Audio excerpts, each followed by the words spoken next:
Кыргызстандын экономиканы өнүктүрүү министрлиги Москвадагы Кыргызстан көргөзмө соода борборун жабууну көздөп жатат. Мындан улам аталган соода үйүнүн айланасындагы талаш маселеси күн санап өрчүүдө. Кыргыз Республикасынын премьер-министри Жантур Сатыбалдиевдин Москвага болгон сапары учурунда бул соода көргөзмө үйү мамлекетке тийиштүү болуш керек же жабылууга тийиш дегени себеп болгон. Эске салсак, буга чейин борбор каладагы бул тарыхый имаратка Кыргыз Республикасынын экономика министрлиги бир нече ирет көз артып келгени коомчулукка белгилүү. Бийлик дөөлдөрүнүн кызыгуусун арттырган бул үйдүн тарыхына алгач кыскача токтолсок. Кыргыз Республикасынын өкмөтүнүн 2007 жылдын июль айындагы номер 231 буйругунун негизинде 2008 жылдын 28 декабрынан тарта Кыргыз Республикасынын экономика министрлиги Кыргызстан соода үйү ачык акционерлик коому менен келишим түздү. Келишимде аталган көргөзмө борборундагы павильондун Кыргызстан соода үйү ачык акционерлик коому Кыргыз Республикасынын Орусиядагы улуттук оператор катары өз ишмердүүлүгүн жүргүзүүгө уруксаты каралган. Андан сырткары Кыргызстан соода үйү демилгеси менен бүткүл Орусиялык көргөзмө борборуна Кыргыз Республикасынын соода көргөзмө борборун ачуу тууралуу келишим Кыргыз өкмөтү менен Орусиянын өкмөтү ортосунда 2010 жылдын 17 сентябрь күнү узак мөөнөткө жылына 1 рубльдан салык төлөшү менен түзүлгөн. Бирок Кыргыз Республикасынын экономика министрлиги Орусия тарап менен ижара келишимин 3 жылдан соң, башкача айтканда 2010 жылдын апрель айында түзгөн. Бул келишимдер Москва шаарындагы кыргыздардын жеке ишкерлеринин кийлешүүсү менен ишке ашканын тастыктоодо. Орусия тарап өлкөнүн борборундагы тарыхый маданий имараттарды сактап калуу иретинде жеке ишкерлерге 49 жылга ижарага берүү долбоорун ишке ашыра баштаган. Ага ылайык 2012 жылдын 4 октябрь күнү өкмөттүн номер 1005 токтому чыккан. Премьер-министр Дмитрий Медведев кол койгон токтомдо Орусия өкмөтүнүн максаты бул тарыхый эстеликтерди жана маданиятты сактоодо жеке капиталды камсыз кылуу каралган. Ар бир павильондо ижарага алган мамлекет 5 жыл аралыгында имаратты оңдоодон өткөргөн күндөн тарта салык символикалык түрдө 1 рубльдан болору да белгиленген. Бул долбоордун негизинде Москвадагы бүткүл Россиялык көргөзмө борборундагы имараттарды мурунку союз өлкөлөрүнө сунуштап башташкан. Мындай сунушу менен Кыргызстандагы аталган борбордун ортосунан имарат алат. Оңдоп түзөө иштери көп каражатты талап кылгандыктан Кыргызстан казынасынын таңкыстыгына байланыштуу улуттук оператор катары жеке ишкерлерге ижарага сунуштайт. Кыргызстан соода көргөзмө үйүн улуттук долбоор деп айтууга болот дешет уюштуруучулар. Анткени анын максаты бул Кыргыз мамлекетинин намысын жана эл аралык имиджин сактоо деп кошумчалашты.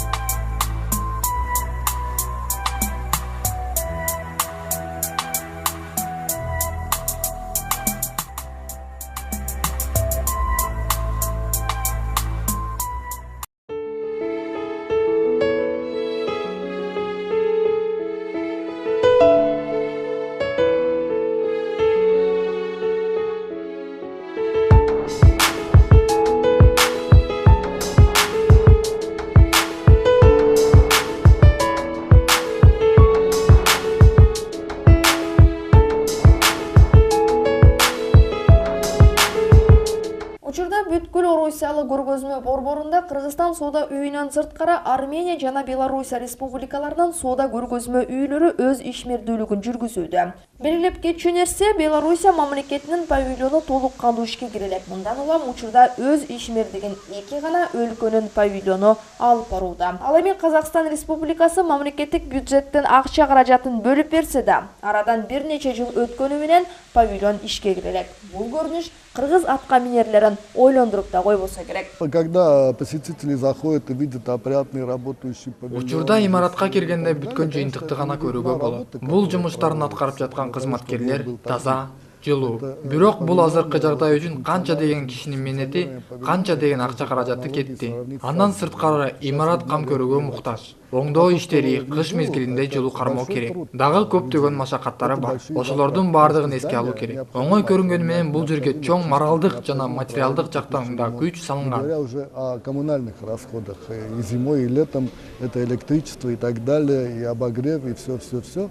Кыргызстан соода үйү бир гана маданий көрүнгөзмө менен чектелбестен бүгүнкү күндө экономикалык өкүлчүлүк катарында иш алып барат экен. Бул борбордо мекендештер үчүн атайын дарыгер ооруканасы, жергиликтүү ооруканаларга салыштырмалуу арзан баада кызмат көрсөтүүдө. Павильондо байланышта түйүнүн кызматынан ар бир эмгек мигранты акысыз колдонууга акылуу экен. Бул жерге келген ар бир кыргыз жараны интернет менен пайдаланып, Кыргызстандагы туугандары, достору менен байланышууга жана жумуш издөөгө мүмкүнчүлүк жаратылган. Андан сырткары эмгек мигранттар үчүн юридикалык кызматтар да көрсөтүлөт экен. Кыргыз ашканасын элестеткен Гүлчөтө кафеси да иштөөдө. Өлкөдө болуп жаткан окуялар, акыркы кабарлар менен таанышууга шарт түзүлүп, эми коомдук биринчи канал да көрсөтүлө баштады.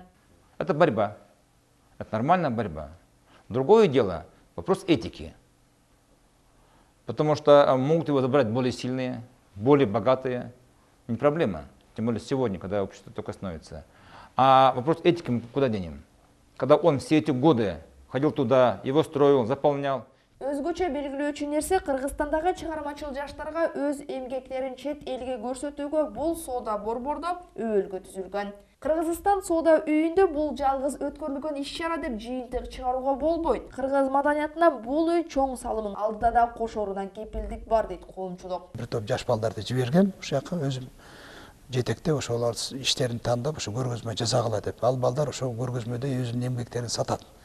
Ал балдарды өзүнүн жашоо турмушун, өзүнүн проблемаларын чечет. Ошондуктан биздин Москвада мындай павильон борборубуз болуш керек. Чет өлкөдө жүргөндө ошол эле биздин элчиликтерди көп мамлекет бизге арендага алабыз да. Канча элчиликке биздин канча өкмөттүн акчасы кетип атат. Мына билем, ошо Бельгияда Чыңгыз Төрөкулович бар кезде ошо биздин өзүбүздүн элчиликти сатып алган. Ошо элчилик биздин эсепте да, өзүбүздүн имаратта. Ошондой эле Вашингтондо көп шаарларда, кээ бир жерлерде биздикилер арендага алат. Күнүнө эми аренданын суммасын айтпай эле абдан кымбат. Ошондуктан бул павильонду салгандан кийин ойлойм, бул павильон ошо кыргыздардын өзүнчө бир меккеси болуп калыш керек, маданият меккеси болуп. Ошо павильонду кайра дагы акча өкмөт берип, дагы ошолекини бир көркөмдөп, дагы бир чоңойтконго жардам бериш керек өкмөт.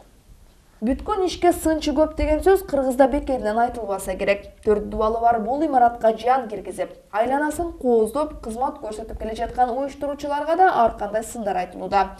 Албетте, ар бир жеке ишкер өз нанына күйөт. Бирок жеке кызыкчылык эмес, ошол учурда көптүр аздыр эки өлкө ортосундагы мамиленин өнүгүшүнө өз деңгээлинде салым кошуп, же жөн гана Кыргызстандын мамлекеттик намысын көтөрүүгө шарт түзүп жаткан жарандарга бийлик өкүлдөрү кол салганынан кандай түшүнсө болот. Албетте, бул кыргыз атка минерлер үчүн кадимки адаттагыдай көрүнүш. Анткени өлкө чөнтөгүнө эмес, өз чөнтөгү үчүн кызарганды жулган башчылардын саны арбын экенин алардын катардагы жоруктары ырастоодо. Эми салыштырмалуу айтканда бул иштеп калды да, ошол эле кичинекей каражат менен ошол бюрократияны да жеңдик Москвадагы.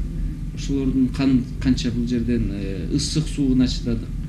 Ошол эле убакта кыйынчылык убакта көп адамдар бул жерден сыртын салган, аркасын салып. Ошол эле убакта биз ар бирине чуркап баягындай попрощайка болгонбуз да. Элчиликке да барганбыз.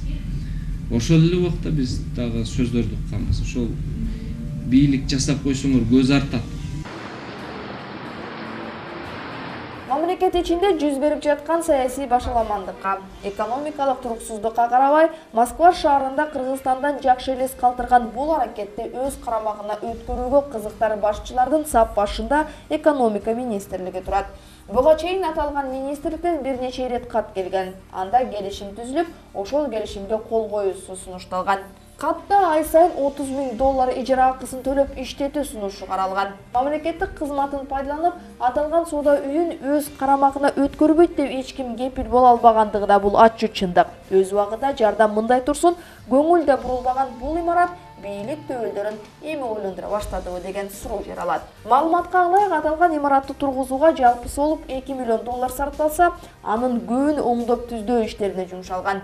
Кыргыз бийлигинин канына сиңген бул адат көбүн эсе таң калтырбады. Анткени алардын растоосунда инвестор эки эсе акча бериш керек деген түшүнүк калыптанып калган эмеспи. Мыйзамсыздык өрчүгөн өлкөдө рейдерлик жол менен басып алуу кадимки көрүнүш. Берилип кечүү жагдай 2008 жылдан 2013 жылга чейинки салыкты экономика министрлиги төлөөгө милдеттүү болсо да, аны аткарган эместиги маалымдалды. Бир тыйын салым кошпой тартып алуу жөнүндө мыйзамда каралганбы? Же бул кыргызча көрүнүш деп айтса болотпу? Кыйынчылык менен топтогон каражаттарын ошо мамлекетке кыргыз экономикасын көтөрүү үчүн ошо жумшашы бул бүгүнкү күндө бир күмөндүк туудуруп атат да. Эми ишкерлер башка талап менен чыгышты. Эгер 60 миллион рубльдук инвестиция кайтарылып берилбесе, маданий көргөзмө борборундагы бардык тиешелүү буюмдар алып чыгарылат. Имарат кандай абалда болсо, ошол авариялык абалда кайтарылып беребиз деп белгилешет алар. Эгер бул тирешүү эки тараптуу болуп чечим чыгарылбаса, анда бүткүл Орусиялык көргөзмө борборунун тарыхында кара тамгалар менен жазылып калуусу толук ыктымал. Андан сырткары эки өлкө ортосундагы мамлекет терс таасирин тийгизбейт деп эч ким кепил бере албаса керек. Кыргызстан көз карандысыз мамлекет деп ооз көптүрө айтылганы менен материалдык жактан көз каранды экенибизди бүгүнкү күн растоодо. Ошол себептен жогоруда аталган ушул сыяктуу соода үйү Кыргызстан тууралуу жетишерлик деңгээлде жакшы мисал болуп бере албаса, анда кайдагы чет элдик инвестицияга үмүт кылууга болот. Инвестиция жок карапайым элдин жашоо шарты оңолобу? Же ит үрө берет, кербен жүрө берет сыяктуу жакшы жашоо издеп өлкөдөн чыккан жарандардын агымы көбөйө береби? Жооп айтуу албетте убакытка гана көз каранды.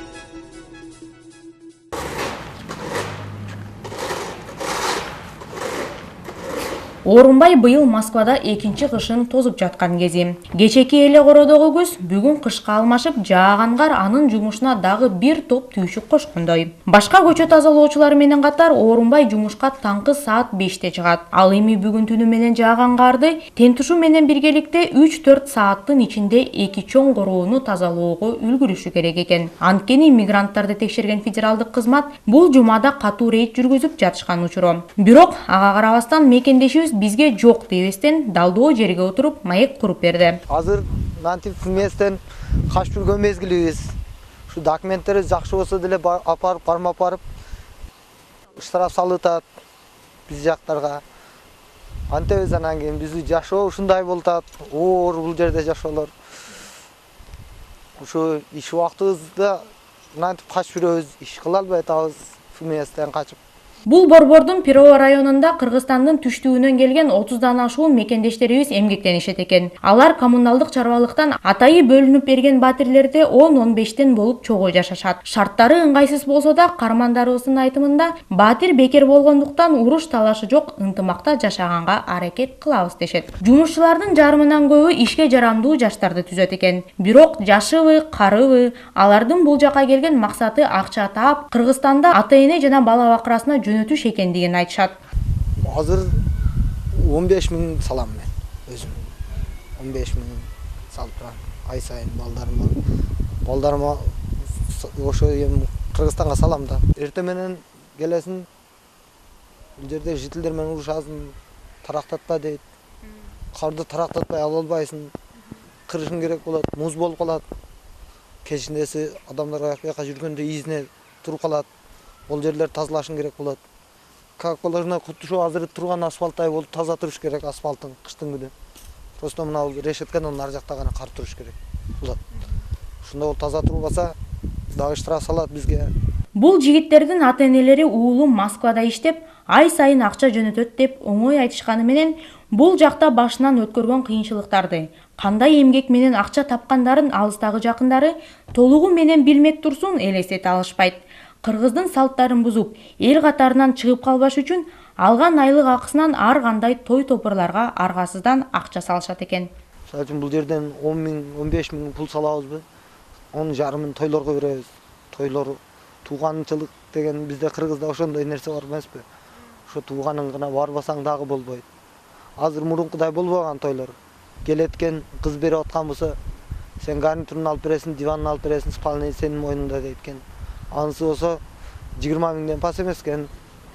Бир нерсе десең, Москвада иштеп атасың го дейт. Москвада биз мантип сууктабай, ысыктабай жүргөнүбүз менен олордун иши жок экен. Орунбайдын Кыргызстанга 2 жылдан бери чоң ата, чоң апасынын колунда тарбия алып келген 4 баласы ата-энесинин Орусиядан кайтып келишин чыдамсыздык менен күтүшүүдө. Ал эми жубайлар биротоло үй салганга акча топтоп кетсек деп дагы деле талыкпай эмгектенип келишет. Мен өзүмө там салам деп келгемин бул жергечи. Ал жакта Кыргызстанда акча тамга ылайык акча чогулта албай коюп, ошого бул жерге келдим азыр. Байкелерим чакырып бул жерге кел. Жок дегенде тамыңыз болсо да салып ал. Башка нерсеге дагы неме кыларсың дегенден ошол жерге ошого келгем. Аз там салыш үчүн акча чогулттам. Үйүнө, жакындарына болгон сагыныч күндөн күнгө күчөгөн сайын кыз уулдары менен телефон аркылуу сүйлөшүп, сүрөттөрүн карап, өзүмдү алдагансып бир аз болсо да жеңилдеп калам дейт каарманыбыз. Балдарыма эмне демекмин? Мен да сагындым балдарымы. Тез арада ичинде барам Кудай кааласа демекмин балдарыма. Ушул эми биздин ушул балдарыбыздын келечеги деп жүрөбүз бул жерде эми. Не кылабыз өзүбүзгө? Өзүбүз уже эми буягын будан буягына билбейм. Биз кантебиз? Биздики уже болду. Кара иш жумуш менен бүтсөк керекпиз. Ушуларды эми келечекте кичине окутуп неме кылайлы деп аракет кылып жүрөбүз да. Биздики уже окуп бүттүк окшойт. Жашыбыз бир топко деле барып калды, уже окуп бүттүк да. Бул кыргыздын жигиттери Кыргызстандагы айлык акы күнүмдүк жашоодон ашпаганы үчүн чочун жерде оор жумушта иштеп, жылдап үй бүлөсүн көрбөй, аргасыздан күн көрүп келишет. Бирок келечекке болгон жакшы үмүт ар дайым жашап келет эмеспи. Өздөрү кыйналышса да, балдарынын, ини карындаштарынын билим алып, Кыргызстанга салымын кошо алышса деген үмүтүн үзбөй келишет экен. Ушу бизди көргөн күндү көрбөй эле ошолор ошо Кыргызстанда эле өзүнүн элине, журтуна кызмат кылса, ушу өз ишин билсе демекпиз биз. Бизден кийинки биздин балдарыбыз дагы мындай болушун каалайм да. Мендей болуп чет жакка чыгып иштешти каалайм. Ошого чейин тутка туруп, кийинки балдарыбызга дагы өздүн элибизде, өз жерибизде жүрүшүн каалайм. Биздей болбошун каалайм да.